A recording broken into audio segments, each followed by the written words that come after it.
একটা সময় আমি আরএসএম স্যার, যিনি আমার শ্রদ্ধেয়, তাকে আমি জানালাম।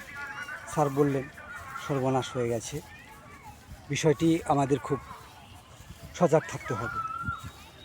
এখন আমরা মোবাইলে তো পাচ্ছি না, আমাদের সর্বস্ব তিনি নিয়ে চলে গেছে।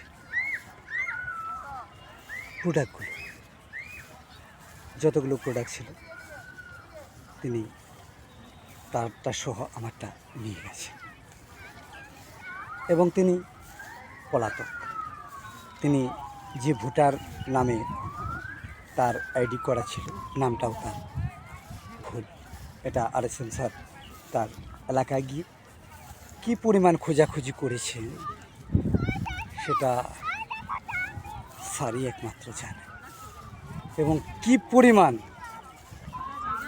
কষ্ট করে তাকে বাহির করা হয়েছে। ধন্যবাদ যে একটা বিষয় তিনি প্রথম অস্বীকার করেছিলেন, পরবর্তীতে স্বীকার করেছেন এবং তিনি বর্তমানে পলাতক রয়েছেন। আজকে আমরা যারা চাকরি করতে এসে যে ছোটো ছোটো নোংরাম, তো আমাদের পুরো যে আমাদের প্রতিনিধিগণ, এদের যে নামের উপর যে আমরা কলঙ্ক বর্তানোর জন্য যে চেষ্টাগুলো করে থাকি আমাদের নিজেদের পক্ষ থেকে, এখানে ভুল তো আমার অবশ্যই আমার এখানে 100% ভুল রয়েছে, আমি অকপটে স্বীকার করছি। কিন্তু ভুলগুলো কেন হচ্ছে যদি খতিয়ে দেখা হয় তাহলে আমার খুব ভালো লাগবে। তাহলে দেখা যাবে যে আমাদের মাঝে যে কাজের যে একটা উদ্যম বিষয় সেটা আমরা ফিরে পাব।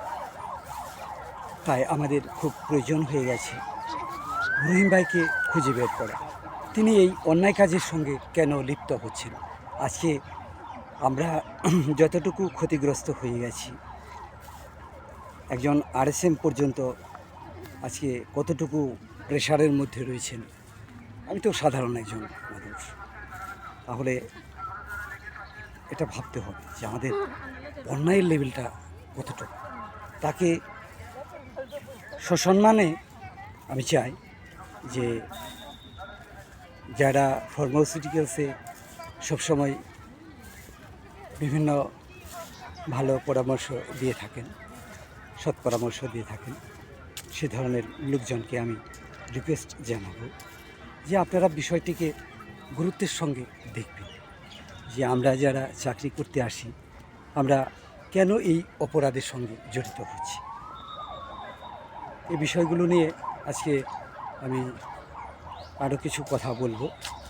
আজকে জাতীয় স্মৃতিসৌধে এসেছিলাম, যেহেতু আমার টেরিটরি এই জায়গাতে, রহিম সাহেবের সঙ্গে আমার কথা হয়েছিল এই জায়গাতে। আমি গণস্বাস্থ্য এবং ইসলামপুর হসপিটালে কাজের জন্য সুযোগ পেয়েছিলাম, আর রহিম ভাইও ইসলামপুর হসপিটালের জন্য কাজের সুযোগ পেয়েছিলেন। আমরা ছিলাম একই জায়গাতে, একই ক্রিয়ার। আজকে তিনি আমাদের সঙ্গে প্রতারণা করে চলে গেছেন।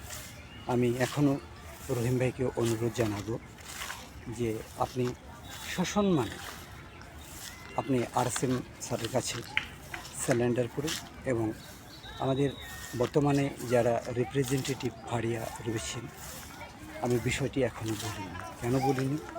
যে আজকে আমাদের যারা রিপ্রেজেন্টেটিভ রয়েছেন তারা খুব অ্যাক্টিভ। আপনি কি ভেবেছেন বাংলাদেশে 4 লক্ষের উপরে রিপ্রেজেন্টেটিভ রয়েছে, এরা যদি আপনাকে খোঁজা শুরু করে পাবে না? অবশ্যই পাবে, কারণ বাংলাদেশে একজন রিপ্রেজেন্টেটিভের বিপদ হলে আরেকজন রিপ্রেজেন্টেটিভ না বলার পূর্বেই চলে আসে।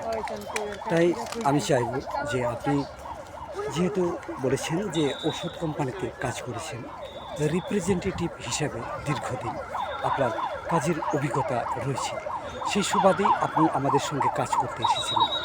অনুরোধ জানাবো যে আপনি আমাদের মাঝে এসে অন্ততপক্ষে রিপ্রেজেন্টেটিভ নামের যে অপব্যাখ্যাটা সেটি আপনি করার চেষ্টা করবেন। এই মহান জাতীয় স্মৃতিসৌধে যে জায়গাটিতে আপনি যে টেরিটরিতে আপনি কাজ করার সুযোগ পেয়েছিলেন, সেই কাজের সুযোগটা আপনি হারিয়ে ফেলেছেন। আপনি অনুরোধ, তারপরেও আমি এই জাতীয় স্মৃতিসৌধে দাঁড়িয়ে কথা বললাম। আপনি যদি RSM স্যারের সঙ্গে দেখা করে ক্ষমা প্রার্থনা করেন এবং আপনার সন্তান রয়েছে তাদের দিকে তাকিয়ে আমি আমার দিক থেকে চেষ্টা করব বাংলাদেশের একটি রিপ্রেজেন্টেটিভের যেভাবে সম্মান রক্ষা করা যায় সে ধরনের বিষয় যেন আমাদের সহায়। ধন্যবাদ। শুভ বিকেল।